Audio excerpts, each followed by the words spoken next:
subscribe. Tariq Radio. Like and subscribe.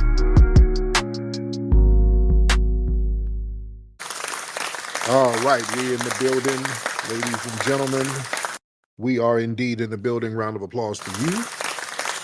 Round of applause to you.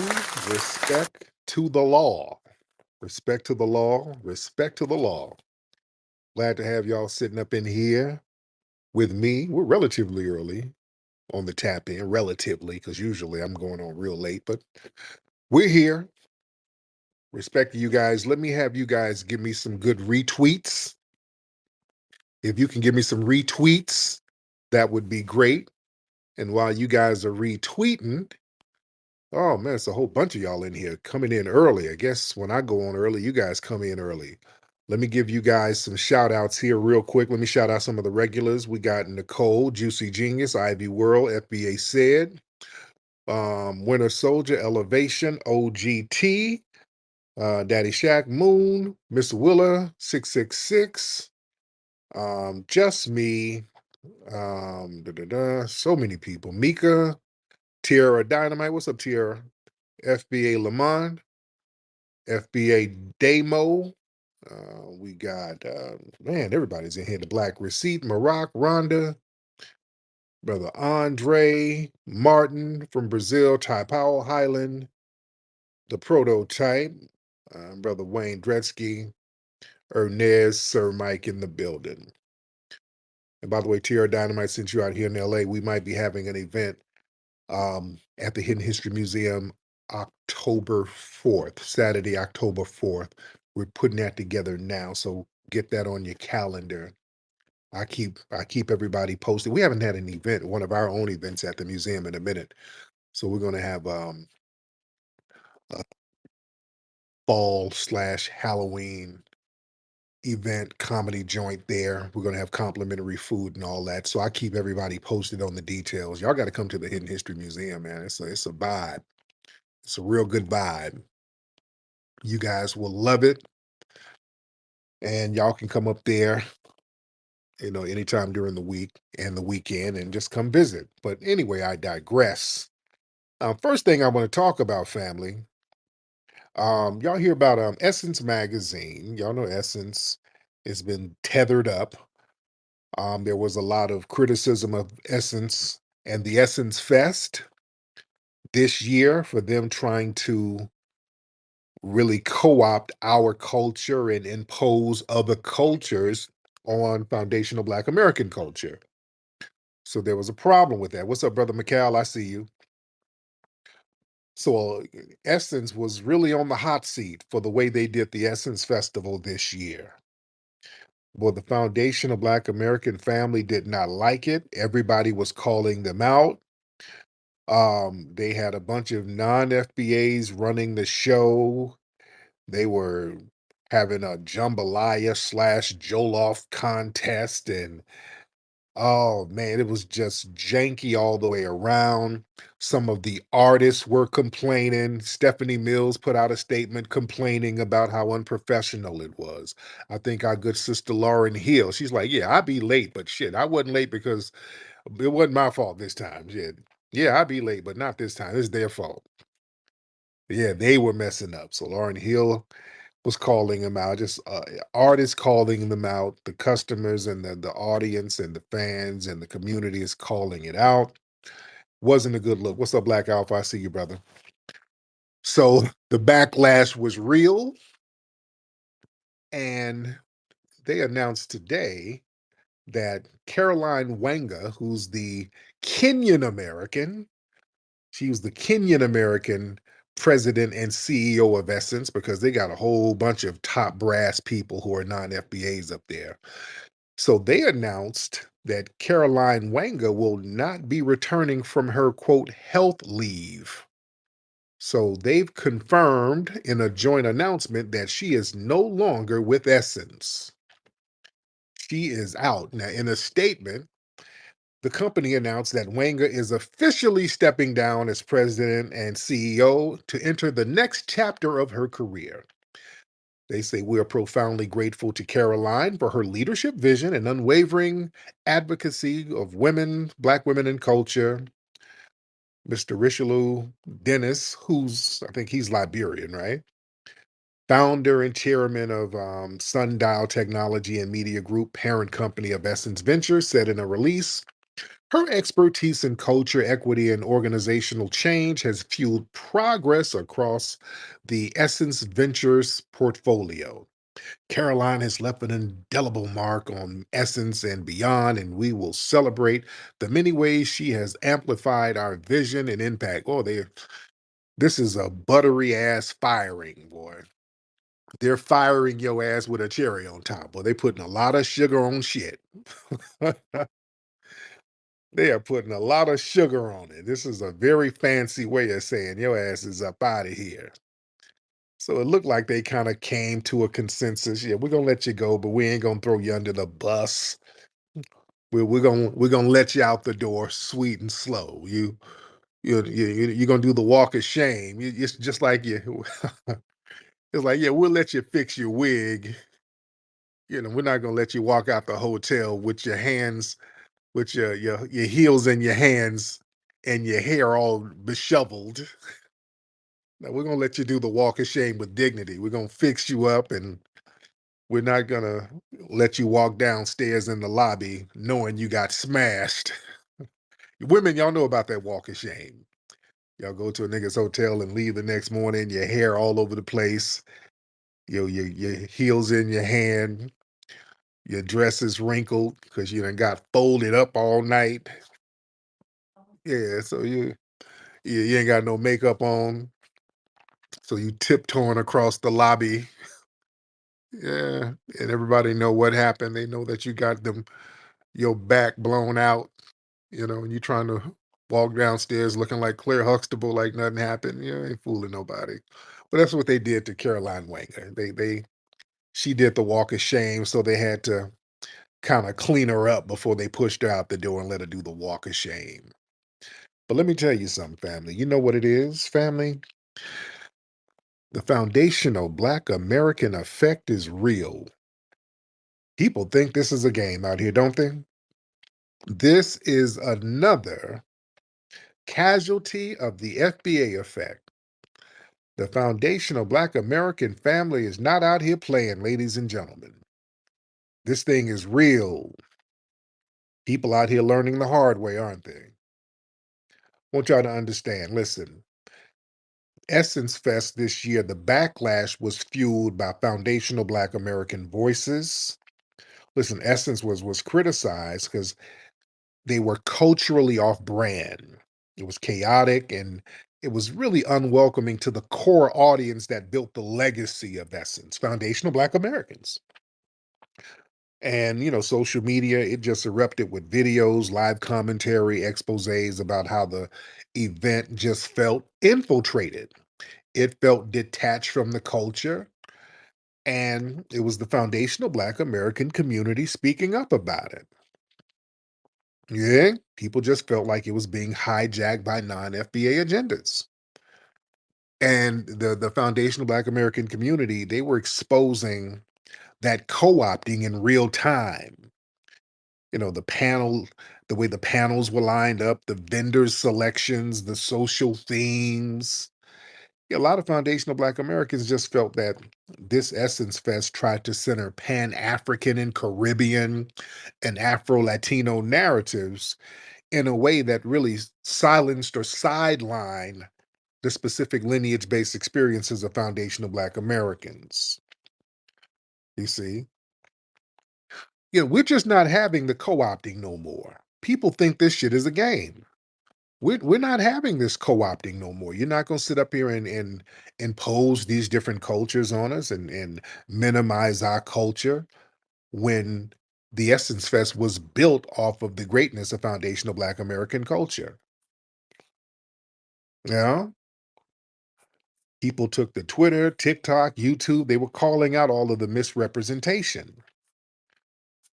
And they were breaking down how the Essence has been slowly distancing themselves from the FBA demographic, trying to globalize by really bringing in all of these non-FBAs, linking them onto our legacy, and then slowly flipping us into the Afro beats culture. It's a real sloppy co-opting that they're trying to do, and people see it for what it is. You know? I'm very proud of And the thing myself is, in a listen, man, sense the that I pushback, have it, had it to wasn't level emotional. up It progressions was in sharp, 3.5 years. intellectual, When you put in sincere amount data-based, of and work, you're surgical. networking That made yourself, it you have a brand for impossible for yourself. So when Essence you to do try to that, it's ignore seen, or it's deflect, appreciated, because it's they did. acknowledged. That's Essence, one thing I I would think tell a Mr. person who What's is his name? joining to just let loose of your fears, go out there, grab Richelieu. all the I opportunities think he because was on there the are a lot of Breakfast Club opportunities kind to of talking about the backlash, but I think he was kind of trying to be a little deflective about it, and that wasn't working. And Caroline Wanga, she became the face of the cultural displacement. Yeah, because of her shenanigans. We got this non-FBA woman looking weird, and she was talking about. I saw an interview. She was talking about how her family lineage, how they were slave traders, and how it was. So yeah, her whole vibe just rubs folks the wrong way. Now, Essence had already been on some bullshit under for the last few years anyway. When they got all these non-FBAs in Essence, let's be real, them weird ass stories start coming out. We start seeing these weird stories about 8 ways to get you a white zaddy, and it was all that type of stuff. How the black man ain't shit, and their stories got real weird. Now, we talked about this before. What was the sister's name with the big forehead? You did have one sister who was running. She wasn't I don't think she was the president of Essence. Susan Taylor, right? Susan Taylor. Now Susan Taylor, she'd been the editor in chief of Essence. I think she was the editor in chief for a minute. So she'd become the face of Essence, for a long time. But she was cool. At least she was on code, even though she was non-FBA. Susan Taylor, she was a lovely woman, very sweet lady. She had that real big forehead. She had the braids, but she had that big, big old Caribbean forehead. Her family's from the Caribbean. Sweet lady. And she was always on code, and she represented Black culture with dignity. That's because, she lived around us and she was around us, and FBA's put her on. So she, her flipping and being on that bullshit, that wouldn't have worked. The thing is with this Wanga woman, I think the white folks who basically own the parent company of Essence, because I think it's a big white corporation who owns that. So what happens, we notice same thing with BET. You get a white corporation like Viacom or whatever, they will buy a black brand, and a lot of folks don't know that it's really white owned. And then what they'll do, they'll go get some non-FBAs as the face of it. This is white people do. And so when these non-FBAs get it, it gets run down to the ground because now they got the white hand up in their back telling them what to do and having them call the shots. You know what I'm saying? So the vibe and the energy is different. But when Susan Taylor was up there, the owners of it, they were still black. So there was a respect thing there. You see? But this Wanga woman, she just kind of rubbed folks the wrong way anyway.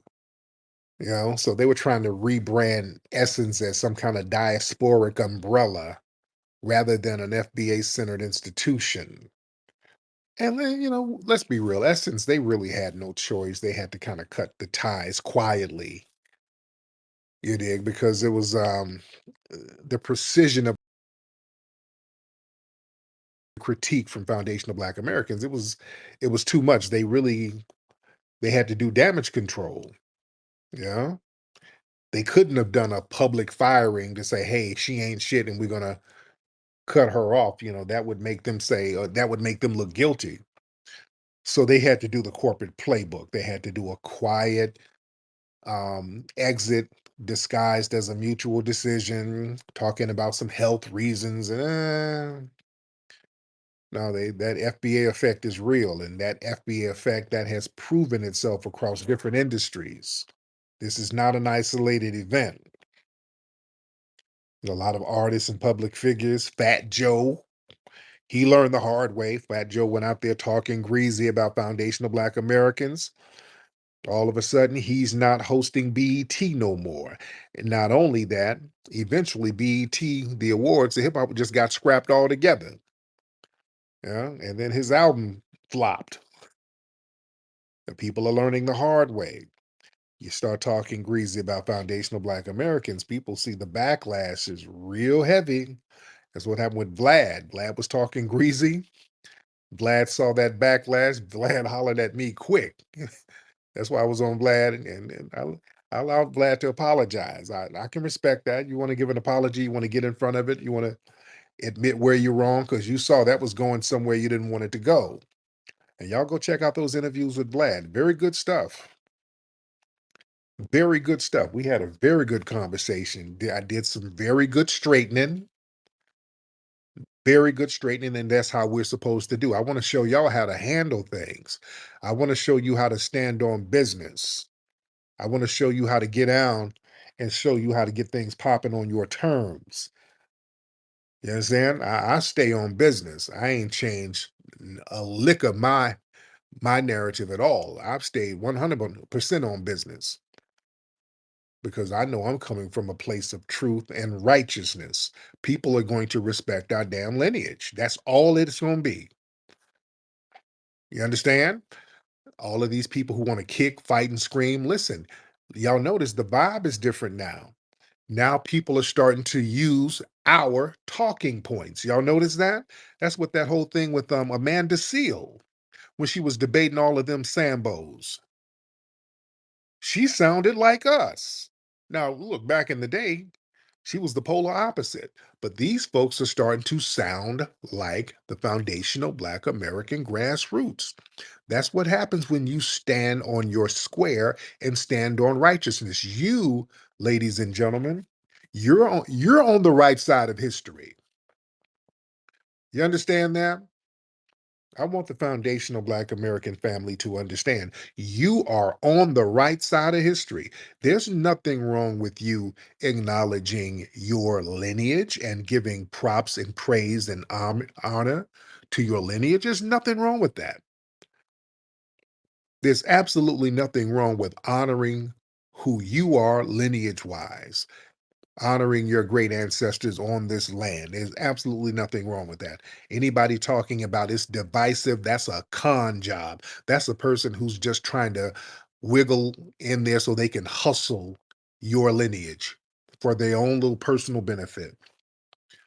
You understand? Anytime somebody run around here talking about us acknowledging our lineage is divisive, why you niggas want to be divisive? Why do you want to separate from us? We stronger together. No, we ain't. Dude, we're not going to be some formless, exploited class. Y'all ain't trying to get together. Y'all ain't together over there in your motherland. Y'all ain't together with nothing. Everything is all about trying to exploit us. And all of that whining and crying, that don't change lineage. It doesn't change anything. Our lineage is our lineage. We're not generic Africans. We got a specific lineage and we're giving praise and props and honor to it. You understand? That's it. There's nothing wrong with that. There's nothing divisive. When people say you're being divisive, what you expect us to do? Pretend that we're some undefined Africans? We're not doing that because y'all know that ain't true. Because y'all say that in your households. Y'all tell each other, that nigga, that's a Nakata. He is not us. And stay away from that nigga. Y'all the main ones talking about stay away. You have othered us. Y'all have othered us for the longest. So we're like, that's fine. That's okay. We have different lineages. That is fine. We respect ours. Go ahead and respect yours. Wait, nigga. We're both Africa, nigga. Really? Well, how come I can't get no land over there? Huh? You must give me the money first. Out of here, Ubuntu. Yeah. So listen, it's a new vibe. It's a new day right now. It's a new vibe, and we ain't playing with these folks. These corporations, they know what the FBA impact is. Didn't Target? They admitted that the company took a financial hit because some black folks was boycotting them, and they took a big hit. The CEO of Target was out here crying the blues. They lost a lot of money because there was an FBA led backlash against them. Yeah,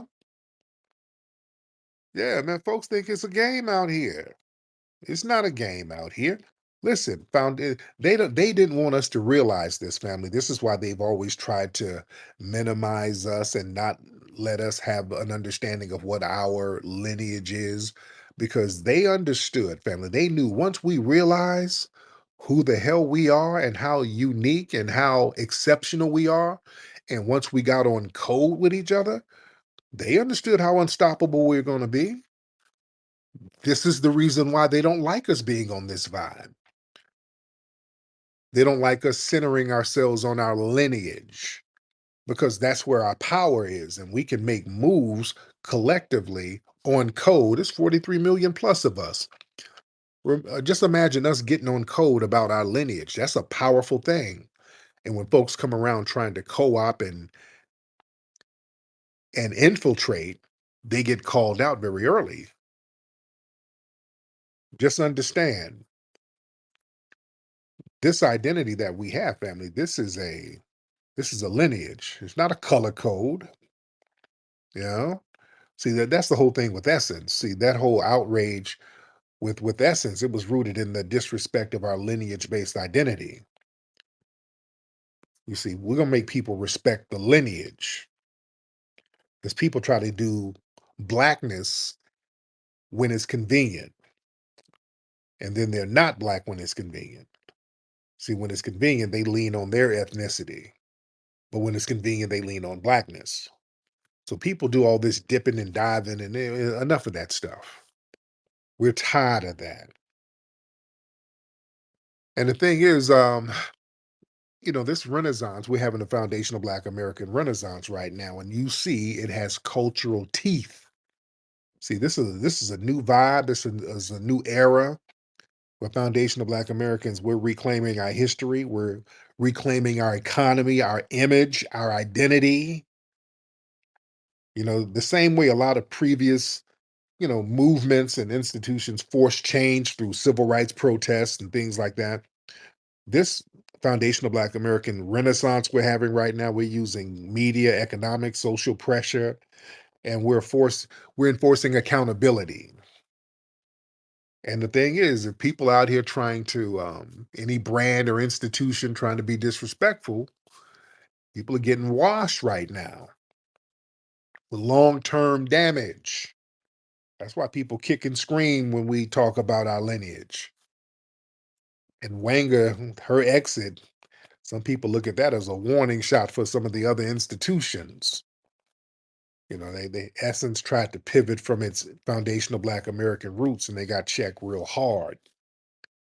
They got checked hard, and that's the FBA effect. Yeah. And the thing is, what's going on with Wanga, that's a symbolic thing. It says, listen, if you mishandle our culture, you will be removed. You see, and this is why a lot of the tether class, they do not like us getting on our code like this, because they see what happened with Wanga. They saw that coming. Do y'all understand what I'm saying, family?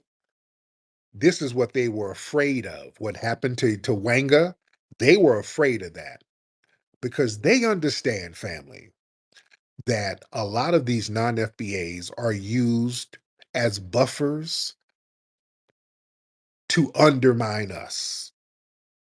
They understand, family, that they brought over, and they're elevated by these white supremacists to act as de facto spokespersons for us. You understand? And they know that these people are not on code with us. They know that they can control these people. They know they can um, push these people's buttons and make them do whatever they want them to do. Whereas many foundational Black Americans, will say, "Hey, wait a minute, I ain't doing that. Hey, look, I got some questions about this." We have questions. We'll question these people. I like to use the Tupac analogy. Like a lot of the actors, they come over here from Britain and other places. They'll just do what they're told. But our FBA actors and actresses, they'll start asking questions about the script. That's what our brother Tupac was doing in Menace to Society. That's why they fired him. He was like, "Hey man, this character has to be more realistic. Hey man, this character ain't got enough depth. Hey man, if I do this character, I'm gonna need a better backstory.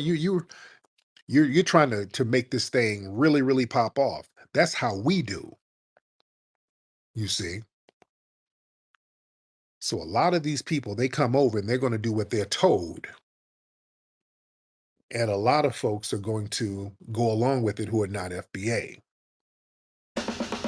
When there is stank on the streets, there's only one man who will bring the heat.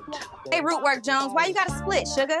These musty jive turkeys think it's a game out here. I got to get out here and show them I mean business. Can you dig it? None of these smelly suckers can relax, because Rootwork Jones is back. Is the return of Dolomust, the Sultan of Stank. His mission? To turn Harlem into a musty mecca. I'm going to plant a must bomb in Harlem. When it detonates, everyone in Harlem will be musty. Rootwork Jones has to shake up the block. He has a limited time before the bomb drops. Word on the street is Dolomus's men planted a bomb in a Cadillac in Harlem. Thanks, Mama. Can Rootwork Jones find the bomb before it explodes? Where is the Cadillac with the must bomb, sucker? Or will the city go into musty mode? It's a couple blocks over that way. Rootwork Jones is behind the wheel, socking stanky suckers all in their grills. Come see Rootwork Jones in Musty Inferno. Go to rootworkstyle.com for more info. Sucker.